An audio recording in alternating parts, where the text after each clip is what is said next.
Brought to you by NBC bearing, भारताची पहिली bearing उत्पादक।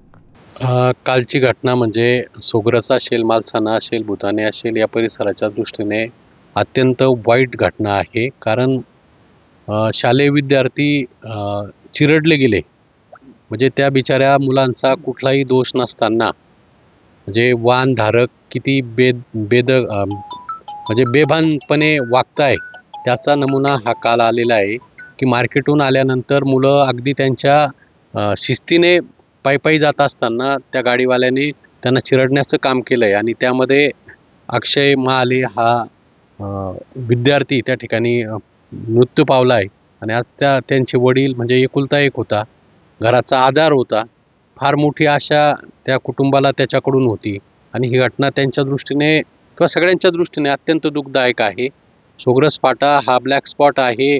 मला जसं निवडून दिल्यापासून मी आदरणीय गडकरी साहेबांची भेट घेऊन इथे उड्डाणपूल झाला पाहिजे, कारण शिरवाडे वनी आणि सोग्रस फाटा या दोन ठिकाणी उड्डाणपूल प्रस्तावित आहे, परंतु त्याला अजून मंजुरी नाही।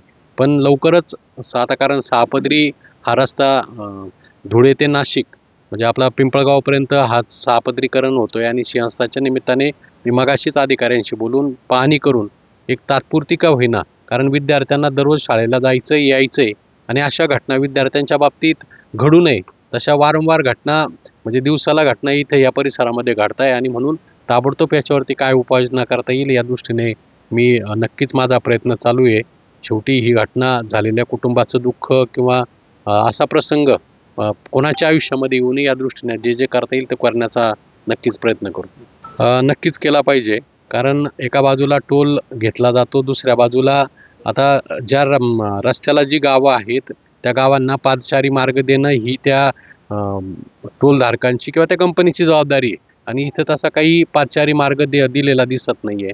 त्याच्या रस्त्याच्या बाजूला जे हे लावलेलं आहे बॅरिकेटिंग लावलेलं आहे ते बॅरिकेटिंगसुद्धा अतिशय चुकीचं आहे।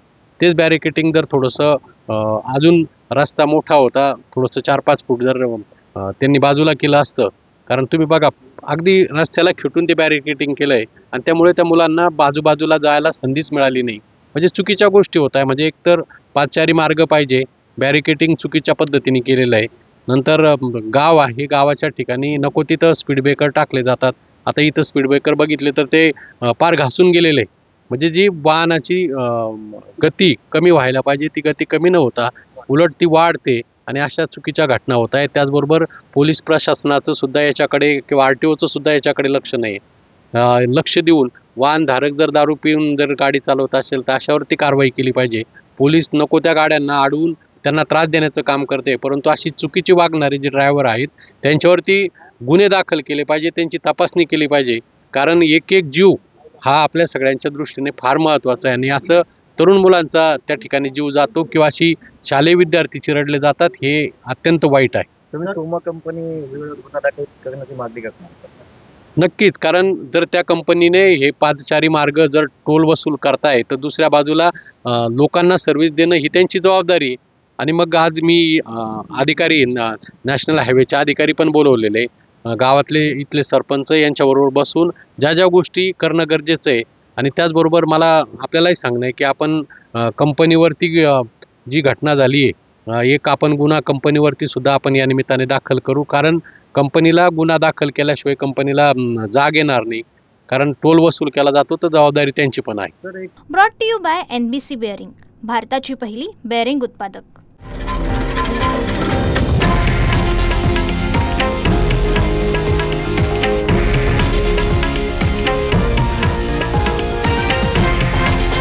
हे आहे देशातील नंबर 1 न्यूज नेटवर्क आणि आपण पाहत आहात TV9 मराठी, एकमेव।